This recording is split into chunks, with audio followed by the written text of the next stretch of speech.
On this episode of DockSide TV, we're catching big speckled trout in foggy conditions in an unlikely spot. So stay tuned for this episode of DockSide TV.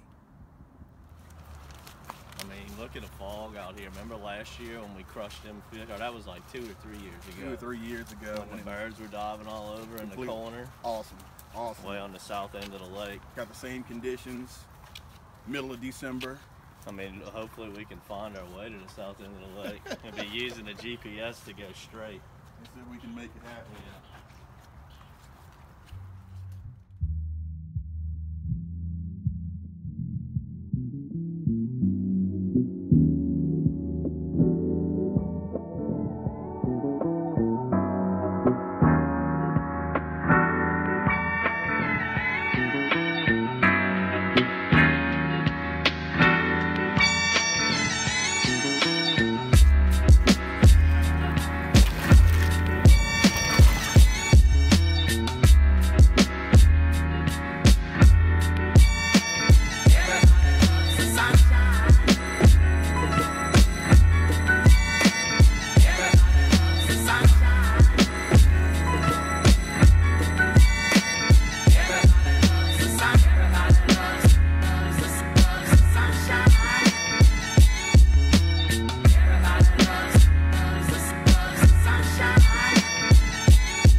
Alright, what's been going on here?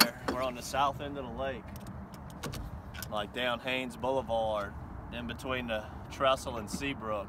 And there's a big school of shrimp in this area. And the reason we know that is we've been running into the birds down here, diving on those big white shrimp. And when we can find the birds, it's some really big trout. Problem we got today is it's really foggy.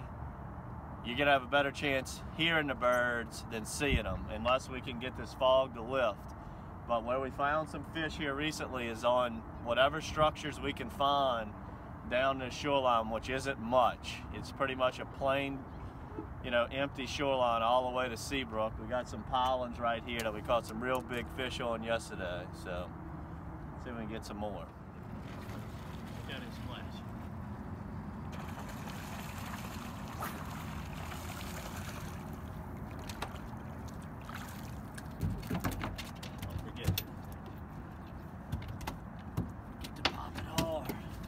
Beautiful trout right here.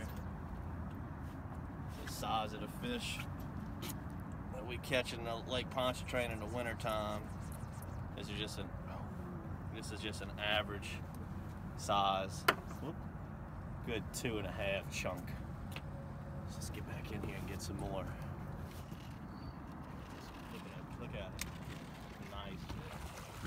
Oh yeah. Oh yeah. Head shaking. Head shake. Alright, so look, I just landed this fish kind of where the boat's drifting back to where the fish are at. When you're fishing these big trout like this, the last thing you want to do is let the boat push up on them. These fish are very finicky. It's not that terribly deep where we're at, so you want to make long casts. Well, you can get these big girls like this right here. Missed them. Gotta love these big ones, these big yellow mouths. They come up and they try to throw that matrix shad. Get it out their mouth. They don't like that.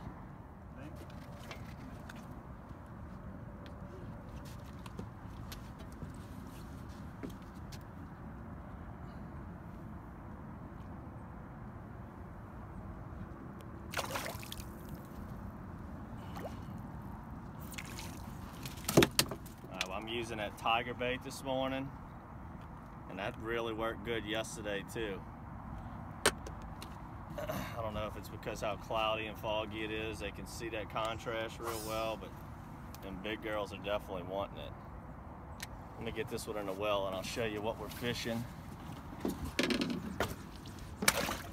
just how we're working it here. So we got this group of little pilings right here holding barnacles, little crustaceans on it.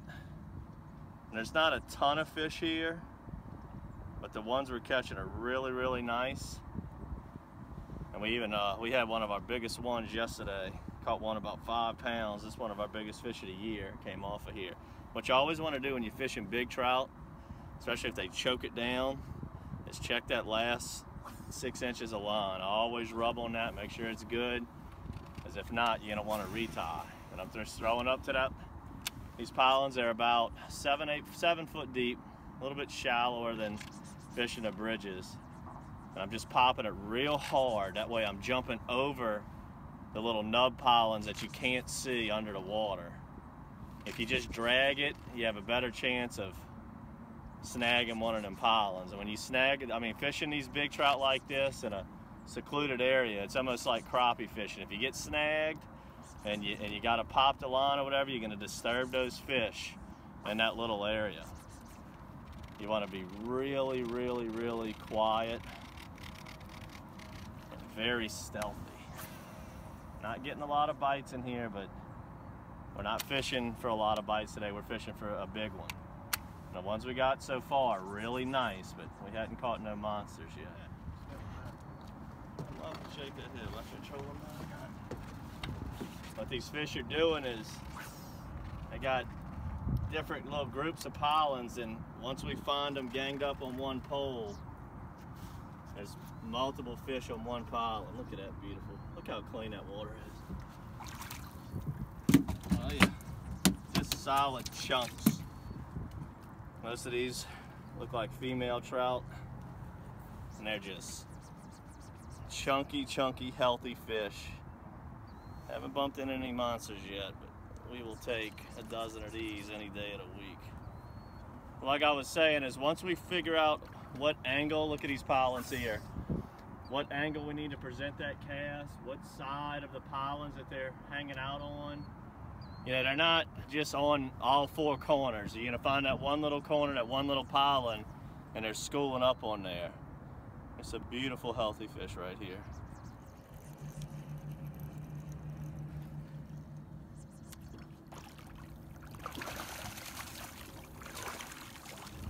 Came back for it. Caught me slipping the first time. Dropped the rod tip back down, moved it a little bit, and he jumped on it. Tell y'all a secret.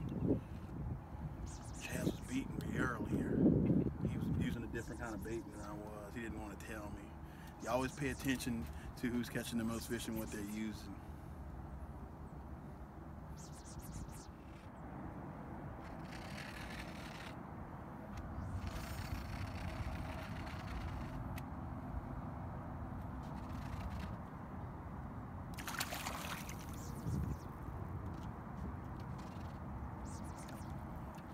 A little 2-pounder.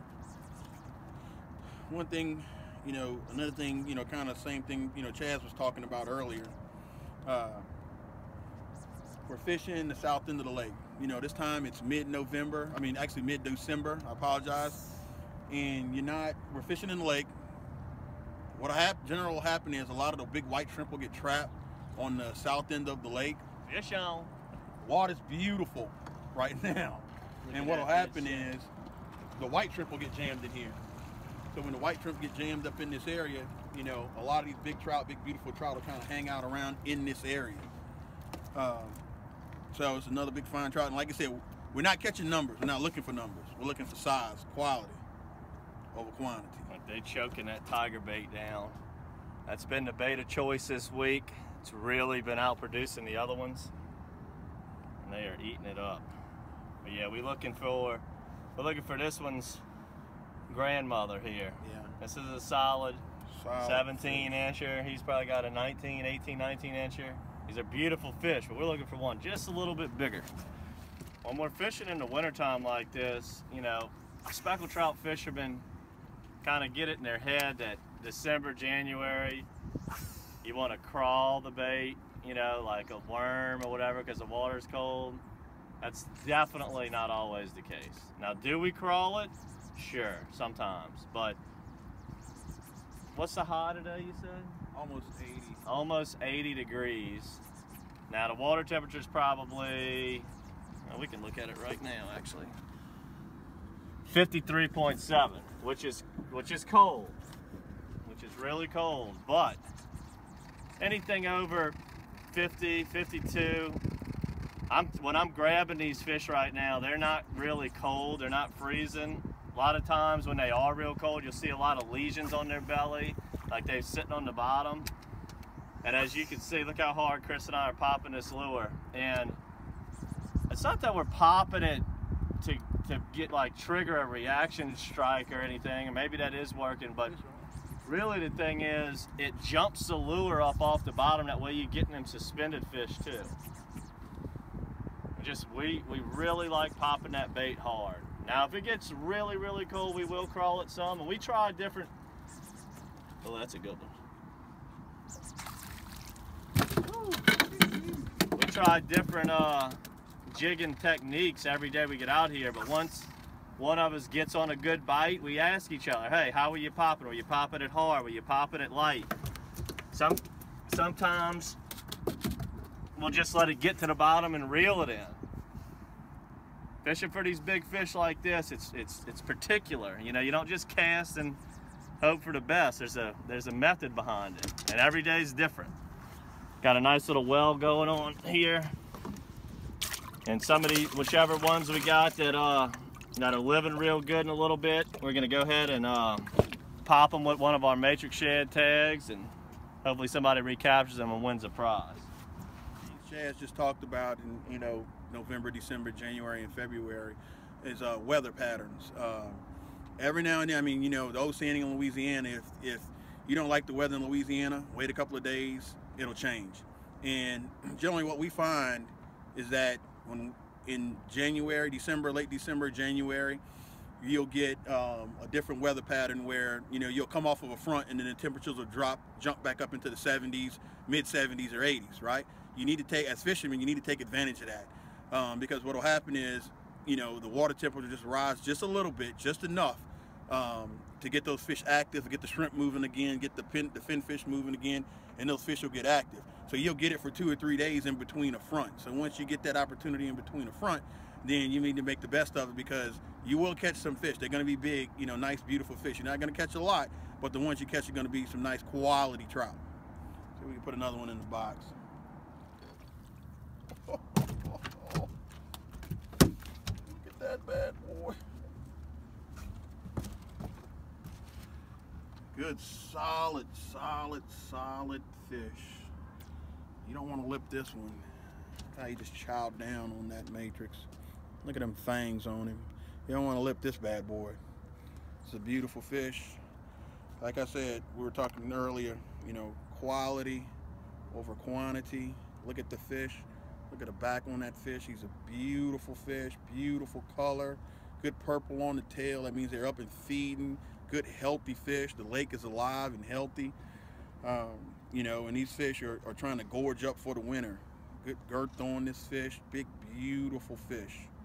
You know, this is what you're looking for in the wintertime. You know, this is what you're going to find. You're not going to find a bunch of fish, you know, but you're going to find those good ones. You know, chowing down on that matrix shad. I mean, they're just engulfing it. They're trying to feed up. And, you know, Chad said earlier, I guess with the overcast, they can actually see that, you know, that fluorescent on it. You know, they're just trying to just get as healthy as they can before they make that, you know, start making that trip and bury down for the winter. Big, beautiful fish. Look at that. There it is. Anchor. Good fish. Head shakers, the big head shakers. Oh, spit it at you. That's what they're trying to do when they come up and shake that head. They're trying to throw that hook. And every once in a while, they get the best of us. That was another solid, about 17-incher, came up and shook it on me. To him, Hoss. Ain't that big. Oh, I might have him foul hook.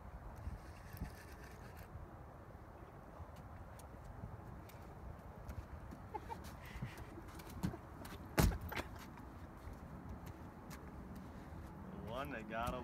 Where was it? Right on the Right back of that pop. Fish. Oh, that's mine too.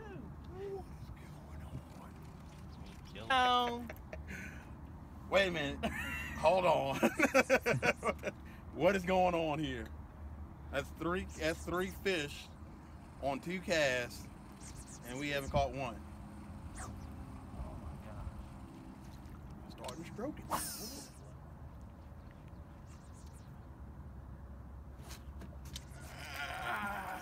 Catch up. Look at that rod bending. Bah. Catch up with Tail walker. Look at that tail walker. Big dog. Big dog.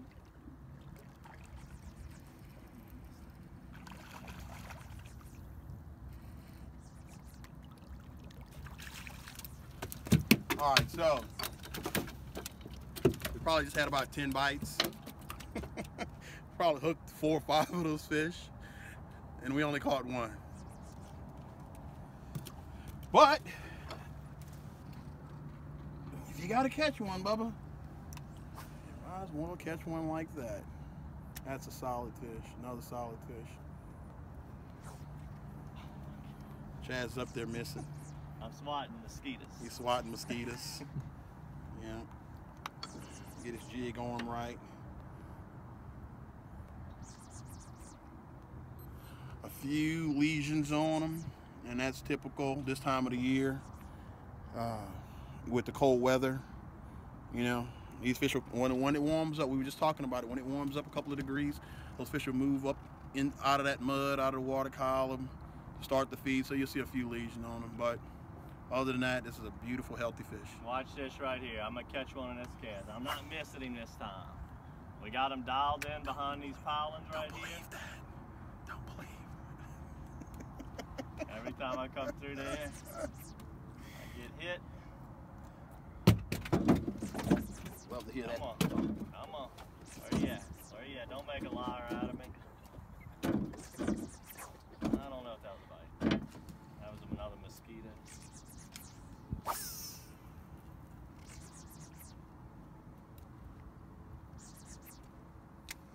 I'll Hey, take Shaker. This is a good fish. This is a gator. That's a gator. Ooh, ooh, ooh, ooh. Come on.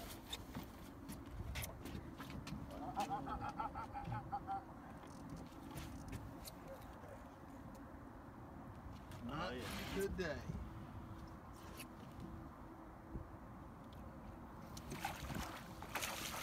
Come to daddy. Oh, daddy, you big fatty. This was built like Chris. Look at that tank, son. Boga on him. Holy We'll tag him in cow, yeah. Holy cow. So this is a big, beautiful trout. We're gonna tag and release him, but I wanna say a couple of things before, you know, we get him back in the water. I mean, this is a beautiful fish, you know, 5-pounder, good, thick, solid fish. He has a lot of scarring on him. Now, that could be from a couple of things, almost like he might have been in a net or something, or it could be rubbing up against the pilings, just scraping the pilings or whatnot, but this is a beautiful, beautiful. He is built like me. Let me take Big fatty. Alright, we got tag number 16751. I'm gonna pop it in this big mule Chris just caught. We've been trying to be gentle with them. When we're releasing these big girls, we like to just use the boga grip. Call that number on that tag. Chris is gonna release it, show them swim away. We released another real big one over here yesterday. So we got 2 right at 5 pounds swimming around with matrix shad tags. Look how healthy that fish was. And that's the key, be gentle to them if you're gonna tag them. You know, you see us take pictures a lot of times with our hands in their gills. And you know, the way we hold them and all, we only do that if we're gonna keep the fish. But if you're gonna release a fish and you wanna get pictures, that's fine. Make sure you got one of them clamps or a boga grip, something like that. That way it'll hold, you don't have to put no pressure on his gills. You don't wanna ruin their gills. And then you pop a little tag in them and let them go, or even if you're not gonna tag them, You know, that's a, we used to, Chris and I used to catch fish of that caliber. Man, I've had days of 5, 6 of those in a day. Catching 7, 8, 9 pounders used to be relatively common. Nowadays, a 5 pounder is a big one. I mean, that's like a monster now. So we're just trying to let some of them big girls go. I'm not saying that that's the answer, but it certainly can help. I know you got a much better chance of catching that fish at 8 pounds than you do if he's in our ice chest. Yeah, so. you got that right. Anyway, let's see if we can get a 8 pounder. It's a good one here. Right in that danger zone. Throwing all up in tight to them poles. I got a pulley. Oh, does he have me wrapped? Trying to horse him out them pollards. This fish could be real big. Where's the net at? Go ahead, I got it. It's real. Guess I got him fouled. Oh. This might be the one, girls. That is a tank. This is the one. This is the one we're looking for. Oh boy. Oh yeah. Oh yeah. That, ladies and gentlemen, is a top 5, top 10 trout for old DockSide TV right there. One of the bigger ones we've ever caught while shooting an episode. We're gonna go ahead and close it out right here on this fish. It's gonna be hard to get any better than that. That is a beautiful, beautiful trout. Solid, probably 4, 4.5 pounder. They don't get much better than this. So, what you want to tell them, Chris?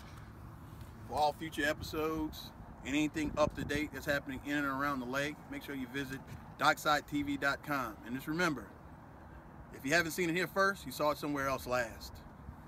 Catch a few more fish, man. That's a solid. MatrixShed.com signing out. DockSide TV. Make sure to stay up to date with all of our DockSide TV episodes. Simply hit the subscribe button right here on your YouTube channel. Stay up to date with all of the action going on around the surrounding areas as we catch multiple species of fish, from trout to bass to redfish, flounder, and even crappie. Make sure to hit the post notification button also, which will allow you to know when our next and freshest DockSide TV episodes are uploaded.